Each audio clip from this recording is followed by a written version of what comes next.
आज जब भारत अपनी मजबूत इकोनॉमी से पूरे विश्व की उम्मीद बना हुआ है, आज जब ग्लोबल सप्लाई चेन रीशेप हो रही है, तब अर्थव्यवस्था की तेज प्रगति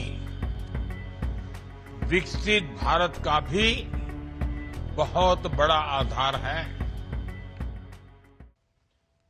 इतनी बड़ी तादाद में बजट पर चर्चा ये अपने आप में एक बहुत सफल प्रयोग है।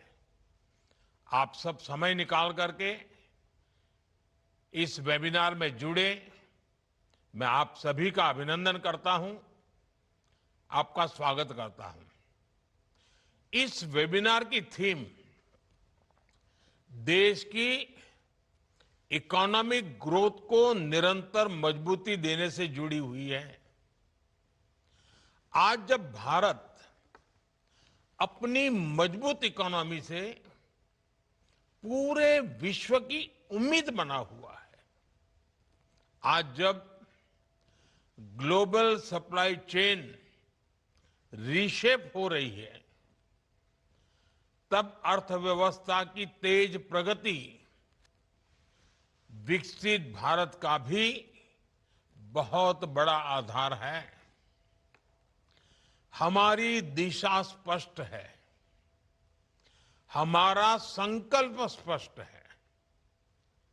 Build more, produce more, connect मोर और अब जरूरत है एक्सपोर्ट मोर।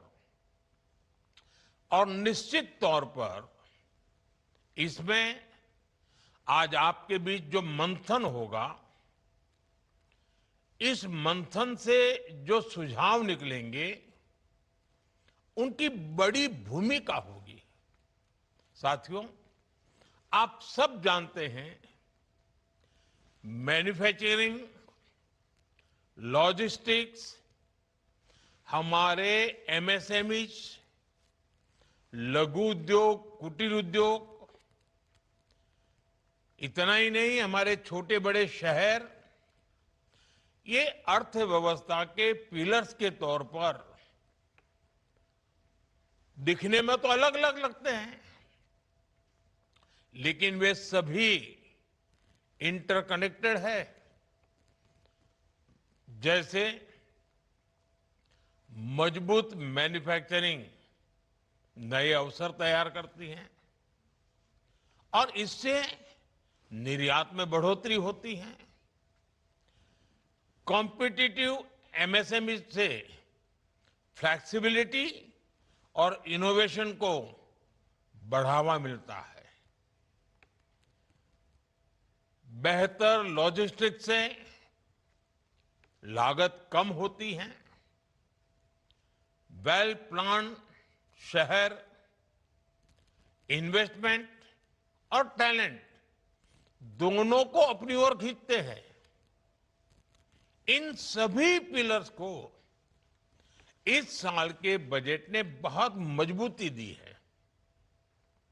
लेकिन साथियों, कोई भी दिशा अपने आप परिणाम नहीं बन जाती।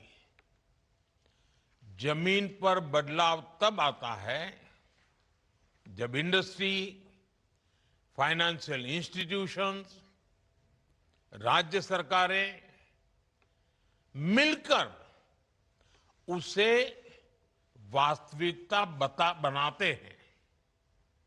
मेरी अपेक्षा है इस वेबिनार में आप सभी अपने मंथन में कुछ विषयों को जरूर प्राथमिकता दें, जैसे मैन्युफैक्चरिंग और प्रोडक्शन ये कैसे बढ़े, कॉस्ट स्ट्रक्चर को कैसे कॉम्पिटिटिव बनाया जा सकता है, निवेश का प्रवाह कैसे तेज हो और विकास कैसे देश के कोने कोने तक पहुंचे। इस दिशा में आपके सुझाव बहुत अहम साबित होंगे। साथियों, मैन्युफैक्चरिंग के क्षेत्र में आज देश कोर इंडस्ट्रियल क्षमताओं को मजबूत कर रहा है और इस मार्ग में जो चुनौतियां हैं उन्हें भी दूर किया जा रहा है। Dedicated rare earth corridors, container manufacturing, ऐसे सेक्टर्स पर फोकस करके हम अपने ट्रेड इकोसिस्टम को मजबूत करने का प्रयास कर रहे हैं। बजट में बायोफार्मा शक्ति मिशन की घोषणा भी की गई है। इस मिशन का उद्देश्य है भारत को बायोलॉजिक्स और नेक्स्ट जनरेशन थेरेपीज के क्षेत्र में ग्लोबल हब बनाना। हम एडवांस बायोफार्मा रिसर्च और मैन्युफैक्चरिंग में लीडरशिप की ओर बढ़ना चाहते हैं। साथियों, आज दुनिया विश्वसनीय और रिजिलिएंट मैन्युफैक्चरिंग पार्टनर्स की तलाश में है। भारत के पास यह अवसर है कि वह इस भूमिका को मजबूती से निभाएं। इसके लिए आप सभी स्टेक होल्डर्स को बहुत आत्मविश्वास के साथ निवेश करना होगा। नई टेक्नोलॉजी अपनानी होगी और रिसर्च में जो कंजूसी करते हैं ना, वो जमाना चला गया। अब हमें रिसर्च में बड़ा इन्वेस्टमेंट करना होगा और ग्लोबल स्टैंडर्ड्स के अनुरूप क्वालिटी भी सुनिश्चित करनी होगी। और मैं बार बार कहता हूं कि अब हमें आगे बढ़ने के जब अवसर आए हैं तो हमारा एक ही मंत्र होना चाहिए, क्वालिटी, क्वालिटी, क्वालिटी। साथियों, भारत ने बहुत सारे देशों के साथ फ्री ट्रेड एग्रीमेंट किए हैं। हमारे लिए अवसरों का बहुत बड़ा द्वार खुला है। ऐसे में हमारी जिम्मेदारी है कि हम क्वालिटी पर कभी भी समझौता न करें। अगर किसी एक चीज पर सबसे ज्यादा ताकत, बुद्धि, शक्ति, समझ लगानी है तो हमें क्वालिटी पर बहुत ज्यादा जोर देना चाहिए। हमारे प्रोडक्ट्स की क्वालिटी ग्लोबल स्टैंडर्ड इतना ही नहीं, उससे भी बेहतर हो। और इसके लिए हमें दूसरे देशों की जरूरतों को, वहां के लोगों की अपेक्षाओं को भी उसका अध्ययन करना पड़ेगा, रिसर्च करनी पड़ेगी, उसे समझना होगा। हमें दूसरे देशों के लोगों की पसंद और उनके कंफर्ट को स्टडी करना, यह सबसे बड़ी आवश्यकता है और रिसर्च करनी चाहिए। मान लीजिए कोई छोटा पुर्जा मांगता है और वो बहुत बड़ा जहाज बना रहा है, लेकिन हम पुर्जे में चलो भेज दो क्या है, तो कौन लेगा आपका पुर्जा? भले आपके लिए वो छोटा पुर्जा है, लेकिन उसकी बहुत बड़ी जो मैन्युफैक्चरिंग के यूनिट है उसमें बहुत बड़ा महत्व रखता है। और इसलिए आज दुनिया में हमारे लिए क्वालिटी ही इस कॉम्पिटिटिव वर्ल्ड के अंदर सुनहरा अवसर बना देती है। हमें उनके हिसाब से यूजर फ्रेंडली प्रोडक्ट बनाने होंगे, तभी हम उन अवसरों का लाभ उठा पाएंगे। और जो फ्री ट्रेड एग्रीमेंट तैयार हो चुका है, अब ये विकास का महामार्ग आपके लिए तैयार है। मैं उम्मीद करता हूं कि इस वेबिनार में इस विषय पर फोकस करते हुए भी आप सब जरूर चर्चा करेंगे। साथियों, हमने एमएसएमई क्लासिफिकेशन में जो रिफॉर्म्स किए, उसका व्यापक प्रभाव दिख रहा है। इससे एंटरप्राइजेज का ये डर खत्म हुआ है कि वो अपना विस्तार करेंगे तो उन्हें सरकार की ओर से मिलने वाले फायदे बंद हो जाएंगे। क्रेडिट तक एमएसएमईज की आसान पहुंच बनाने, टेक्नोलॉजी अपग्रेडेशन को बढ़ावा देने और कैपेसिटी बिल्डिंग की दिशा में लगातार प्रयास हुए हैं। लेकिन साथियों, इन प्रयासों का असर तभी दिखाई देगा जब एमएसएमईज ज्यादा से ज्यादा कंपटीशन में उतरेंगे और विजयी होने का लक्ष्य लेकर उतरेंगे।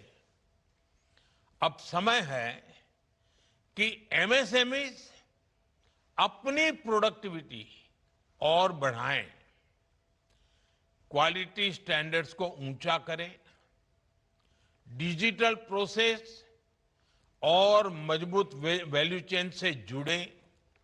इस दिशा में इस वेबिनार में आपके सुझाव बहुत अहम होंगे।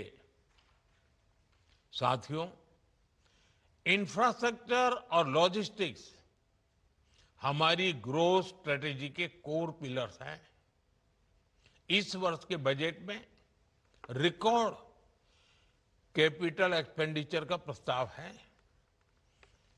हाई कैपेसिटी ट्रांसपोर्ट सिस्टम का निर्माण, railway, highway, port, airport, waterway के बीच बेहतर तालमेल, अलग अलग फ्रेट कॉरिडोर और मल्टी मॉडल कनेक्टिविटी का विस्तार, ये सभी कदम खर्च कम करने और एफिशिएंसी इंप्रूव करने के लिए आवश्यक है। इसलिए नए वाटरवेज, शिप रिपेयर फैसिलिटी और रीजनल सेंटर्स ऑफ एक्सीलेंस हमारे लॉजिस्टिक इकोसिस्टम को मजबूत करेंगे। 7 नए हाई स्पीड रेल कॉरिडोर विकास के ग्रोथ कनेक्टर बनने वाले हैं। लेकिन आप भी जानते हैं, इस इंफ्रास्ट्रक्चर का वास्तविक लाभ तभी मिलेगा जब उद्योग और निवेशक अपनी रणनीतियों को इस विजन के अनुरूप ढालेंगे। ये रणनीतियां क्या होगी, इस पर भी आपको विस्तार से चर्चा करनी चाहिए और मुझे पूरा विश्वास है कि आप जरूर इन बातों पर ध्यान देंगे। साथियों, भारत की विकास यात्रा में अर्बनाइजेशन, शहरीकरण का भी बहुत अहम रोल है। भारत की फ्यूचर ग्रोथ इस बात पर निर्भर करेगी कि हम अपने शहरों को कितना इफेक्टिवली प्लान और मैनेज करते हैं। हमारे टियर 2 और टियर 3 शहर नए ग्रोथ एंकर्स कैसे बने, इसके लिए भी इस बजट वेबिनार में आपके सुझाव बहुत अहम होंगे। साथियों, आज दुनिया की अर्थव्यवस्था में एक बड़ा परिवर्तन चल रहा है। बाजार अब केवल लागत नहीं देखते हैं, वे सस्टेनेबिलिटी भी देखते हैं। इस दिशा में carbon capture, utilisation and storage mission एक महत्वपूर्ण पहल है। अब सस्टेनेबिलिटी, उसको आपको कोर बिजनेस स्ट्रेटेजी का हिस्सा बनाना ही होगा। जो उद्योग समय रहते क्लीन टेक्नोलॉजी में निवेश करेंगे, वे आने वाले वर्षों में नए नए बाजारों तक बेहतर पहुंच बना पाएंगे।